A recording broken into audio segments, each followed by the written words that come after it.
In MLA style, when you reference another author's work, you need to use an in-text citation to give credit to the writer as well as an entry on the works cited page. The typical way to do this is by naming the author in parentheses at the end of the sentence and by giving the page number. If you don't credit the author or the source for anything that you're writing that didn't come out of your own mind, you're plagiarizing, and that has consequences.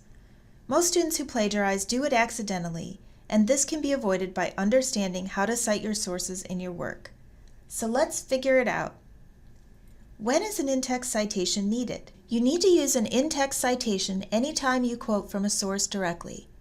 For example, here we've used the author's exact words, so we use quotations and add an in-text citation. We also need to use an in-text citation if we're paraphrasing or summarizing a source. Even if we're not quoting directly, but we're using information that we got from the source, we need to provide that in-text citation. In this example, we're summarizing from the source and writing it in our own words, but we still need to use a citation. Typically, when we're citing sources in our work, we'll integrate the quote by providing a signal phrase to introduce the author or source. In this sentence, the writer introduces the article and mentions the author's name in the introductory phrase. Using the author's name is a great way to introduce a quote or paraphrase. Most in-text citations include two things, the author and the page number. There's a space between the author's last name and the page number, but no comma. Notice that the period goes after the parentheses. You might want to remember that the source belongs to the sentence, and you want the reader to see it as a whole. Putting the period here will help with that. If you've mentioned the author in your signal phrase, you can just use the page number. But what if your source has no author? Here's an example of a citation of an online source.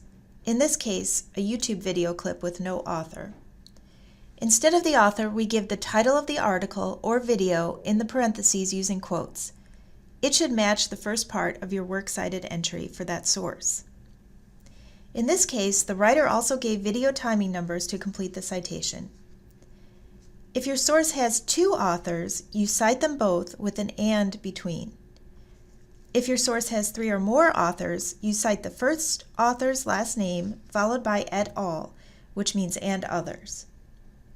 If your quote extends over 4 lines of text, you need to use what's called a block quote.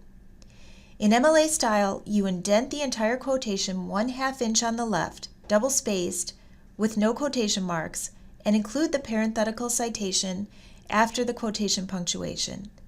That's a block quotation. Proper in-text citation makes it easy for your readers to locate more information about your source. You can check all your in-text citations by seeing if they match up with the first part of your entries on your works cited page. The more you practice, the easier in-text citations will become.